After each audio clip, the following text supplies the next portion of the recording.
What's up, everybody? Welcome back to the Russell Street Riot. I'm Matt Costantini. So we've been without Ravens football for what seems like a year now. Sunday, I didn't have anything to do, so I caught up on Modern Family, The Walking Dead.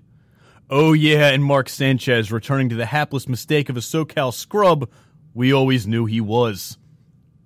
Meanwhile, Aaron Rodgers continued his pace to make the only thing Brett Favre is remembered for is the non-decision and the whacked-out lumberjack beard. Speaking of whack beards, Andrew Luck got smacked around by Tom Brady and is settling in with the Colts just like Peyton Manning did. Second best to the Patriots all the time. Over on the West Coast, Bruce Arians doesn't need a Tom Brady or an Andrew Luck to win games. They're 9-1, and they have Drew Stanton. That's the whole joke.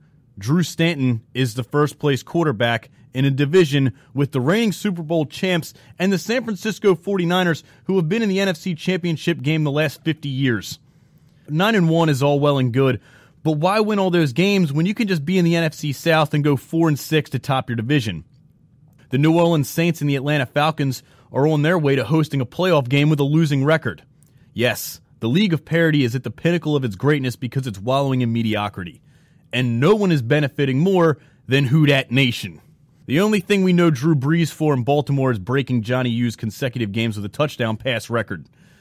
Sure, some people like their quarterbacks having girls' names, throwing 5-yard slant routes, and depending on their receivers to break tackles for big gains. You know what? I'll take a guy who stuffs mud into his nose to stop the bleeding. The Saints thought they were badass because they were involved in Bountygate.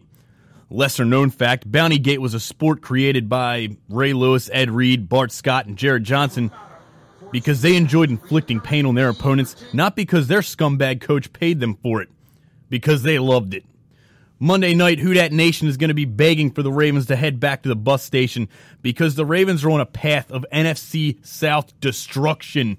And there's no amount of Drew Brees ass-kissing by wincy-faced John Gruden that'll change it. The Ravens win it on Monday night, 35-27. Check out these videos and more on RussellStreetReport.com. Subscribe to our YouTube channel for new Russell Street Riots every week.